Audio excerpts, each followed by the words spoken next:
humor now. Toilet humor and bad jokes. And so let's analyze like why exactly did season 1 work and what is happening now. So season 1 tried to create this idea that if you give superpowers to people, you don't turn them into superheroes, you turn them into psychopathic monsters. And almost every single superhero in season 1 is an absolute asshole. And the boys are just human beings. And that's pretty much what makes it cool, because it's a very dark universe. And you have to wonder, how will human beings with ordinary powers manage to defeat these demigods, where even the one with the lowest power level is like an insurmountable mountain. So, for example, a superhero that's just invisible. And yet, nobody can harm him, nobody can do anything to him. He's a living terror because you don't know where he is. And that was like pretty much season 1. It makes you root for the underdog, especially when one of the characters is wounded. Like, his girlfriend dies in front of him, and the superhero that killed her doesn't give a fuck. And on top of that, they have like this huge corporation that's backing them, right? Making the whole fight even more unfair. And that's season 1. Now let's look at the latest season. Well, at the latest season, everyone has superpowers now. I mean, Butcher, he has superpower. They're allied with Kimiko, which, like, fine, she was there since season 1, but now she's not like this wild card, because in season 1 she looks unstable, she looks unhinged. Now she's fine. Now they have Starlight, and they can fight with superheroes all the time. All the fucking time. Like, before in season 1, when a superhero appeared, it was like death walking. It didn't really matter who they were, like if it was Black Noir or it was someone like... They were so powerful that it added a lot of gravitas to the scene. Now superheroes are a joke. They go into some elderly people's home and one superhero uses a scrotum in order to beat other people up with it. And it's like, what type of superpower is even that? Number one. Number two, they used to make toilet humor in the past, but it was like one every 2 or 3 episodes. That now it's like one every 2 lines, which again, like the whole shtick with the guy using a scrotum as a weapon is because they killed the guy that had the penis as a weapon. And superheroes just don't matter. Again, like you can have like 4 or 5 of them on a set. Like Butcher just kills them. That doesn't matter. Like there was this superhero that was pumped up. You know, like this very powerful chick that could use her hand in order to make people explode. Just like they appear behind them. That's it. And so they remove all tension. Like that's the thing, you know. In season 1, like Black Noir was hyped up to be incredibly powerful, especially when he goes to the Middle East and he takes an explosion and nothing happens to him, and you're wondering like, how are they going to kill him? But now, I guess if Black Noir existed now, you know, the same one from season 1, like as long as someone sneaks behind him and goes, that's it. So like there's no tension anymore. I mean, you can write it like that if you want, but it's really bad writing. Secondly, again, the original philosophy was people shouldn't have superpowers because they become narcissistic and psychotic. But now I guess all the original superheroes, they actually ended up doing good things for love.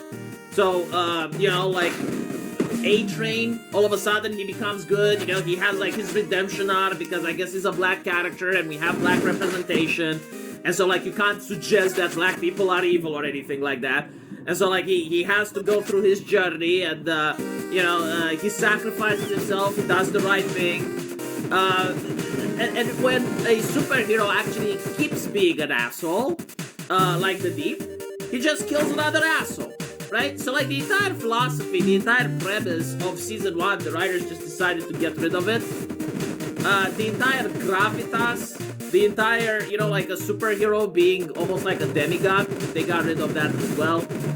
They got rid of Homelander too. Like the Homelander that we have now is definitely not the Homelander from the first season.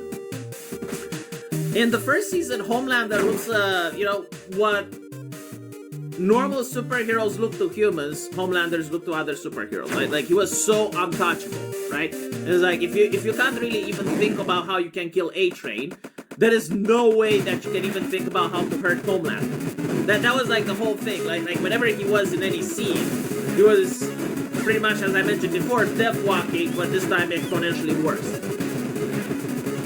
Now it doesn't matter. I mean, they had Butcher and Soldier Boy beat the living shit out of him.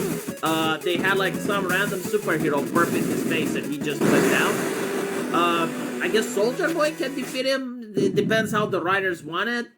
I don't know why Butcher wouldn't be able to beat him because, again, Butcher and Soldier Boy just managed to beat the living shit out of him previously, right? Maeve put up a fight, right? Like she didn't manage to defeat him, but like she was pretty close. And so literally, if Butcher, Starlight, and maybe a couple of other soups, you know, like 5 or 6, if they ganged up, I don't see why they wouldn't beat Homelander. Like, why are they even doing the whole shit with the virus? Just get the burping guy while he was still alive. Get Mr. Marathon on your side. You have Starlight, you have Butcher himself, you have Brian. And like, together, they can literally just beat the living shit out of him. I don't even get it. Like, the only reason they're not doing that, I guess, is for plot.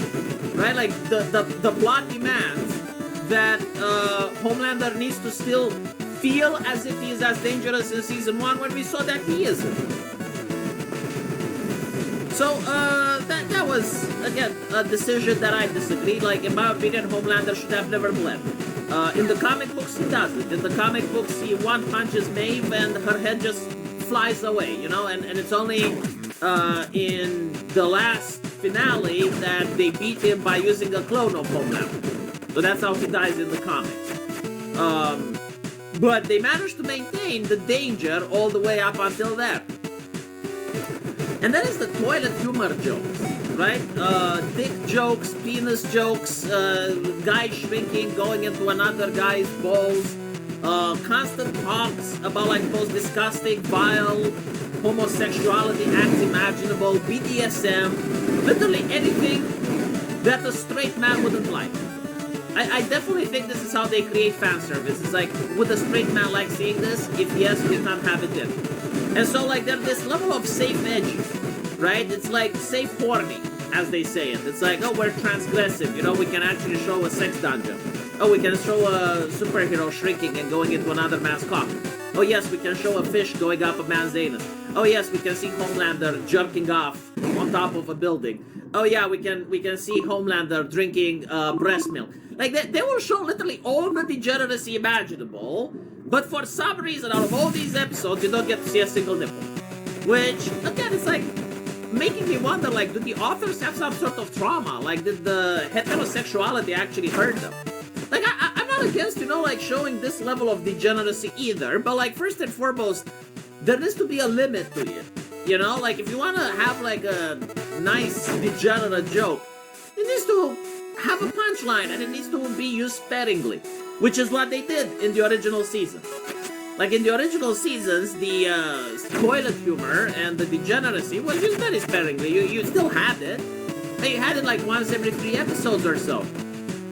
Here, it's like once every dialogue line. Like the last episode, it barely started, and it immediately had one of the secondary characters talk about how he fucked some chick, and how he fucked a grandma, and how he had a threesome, and how he had an orgy. And then you have like the guy with the penis, and then you have, you know, like it's just non-stop. It just doesn't fucking end. And I have to wonder, it's like, what is going on with the writers? Like, why do they feel like they can't carry the show, maintaining the same seriousness like the original episodes, while still using toilet humor, but a little bit more sparingly? The writing itself, right? Like, one of the people associated with the production was crying in public by saying that he doesn't know why people are so upset that he made an episode with filler. And it's like, well, I mean, obviously he has to do character development. And I'm like, are you fucking retarded? Like, character development when there's like, what, like 3 episodes left? Like, you're doing the character development while you're starting this show, you fucking moron, right? Like, when the show is in the beginning, in the middle, that's when you do the character development. You don't do character development like 3 episodes left. Like, that's when you actually tie the character development up. You know, that's when you finish with the character development arcs. But no, and like some of the arcs are so lame as well. It's like the new Black Noir. What was the fucking point of them? What exactly is he adding to the show? So like, okay, you have this black actor that replaced Black Noir, and I was thinking like, oh, maybe it's going to happen something, you know, maybe there's going to be a journey. There's no journey, nothing. You know, he just goes with the Deep. He's like a secondary character for the Deep, and then the Deep kills him. And it's like, what, to tell me that the Deep is an asshole? Like, we already established this. Which is like, again, how they're writing it. Like, they just repeat the same arcs over and over and over for all the characters. Frenchie, for example. Frenchie, in every single season, except this one, for some reason, but in every single season, he has some trauma from the past. He starts bitching and whining, and he's getting remorse, and he wants out, but then he comes back in, and then he fixes his trauma alongside with his Asian chick.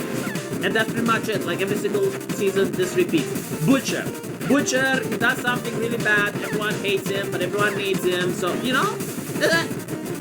It's not like you're doing character development. Like, you've already developed the characters, do something with them. But again, like, they need a telenovela, I guess. It's just like filler. The other thing, which, and by the way, like, this is why people say that the show is woke, is because the developers themselves are constantly reminding people that Donald Trump is supposed to be Homelander, that Firecracker is supposed to represent Marjorie Taylor Greene. I'm not fucking kidding. They go and they say these things. Now, here's the difference between season 1 and this, right? Because I'm not saying, like, you can't have satire. I'm not saying you can't make fun of politics. But, like, in the original seasons, they were making fun of institutions. Which is fine, by the way. Like, making fun of institutions is actually the correct way to do politics. So, like, they were making fun of the fact that Vought is paying for LGBT stuff and is paying for female empowerment in movies, while the actresses themselves were being very upset because Homelander was forcing them to push a message they didn't want to push, right? Like, when he found out that Maeve is sleeping with some other chick, he immediately said, we're going to make a movie. So it was an embarrassment for her, right? Like, he didn't care about her, but for the public, it felt empowering, right? Like, girls can do it. They were making fun of the fact that Vought is doing LGBT, while Vought is also doing right-wing stuff. So basically, like, they were showing that corporate money flows both ways. It doesn't care about the ideology. And so, like, all of that was genuinely good writing, right? Like, that's good satire. They're making fun of institutions. Now they're making fun of people. Like, it's so fucking stupid, right? Like, when you're making fun of Christianity, and you're basically telling your audience, like, aren't Christians stupid? Like, aren't you stupid for being a Christian? Like, isn't that dumb? You're a Christian, right? Look how stupid you are, right? Like, when you do that, again, the only reason that the show is still popular is because it's kind of like a plane that stopped its engines. And right now it's still gliding. And they're lucky that they're doing this at the end, right? So, like, only at the end, after the writers are already getting paid and they already managed to get their audience, like, they did the bait and switch, now can they piss on the audience and genuinely show you what they unironically feel about right-wingers, conservatives, people that vote for these people. Like, they believe that conservatives are genuinely unhinged monsters, right? Like, they literally believe that conservatives are Homeland. Right? But they want conservative money. No refunds.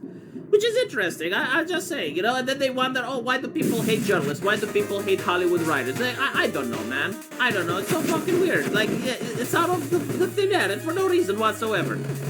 And it's not even like they're doing small satire. Like, I would have never in my life imagined that they believe Marjorie Taylor Greene is Firecracker. Unless they would have told. Like, they flat out went to a studio doing an interview and they flat out told me, yeah, we made Marjorie Taylor Greene in order to be like Trump's allies. Like, what? Or that Homelander is Donald Trump. Like, in what world? Like, Donald Trump is a politician, okay, fine, he's a little bit narcissistic, right? But he's still a human being. I mean, Obama drone strike more people than Donald Trump did. And even then, you know, like Donald Trump doesn't just walk on the street and shoot the person and then act like nothing happens. It's like, none of it makes sense. Like, they have to go out and flat out tell me that they believe Donald Trump is Homelander.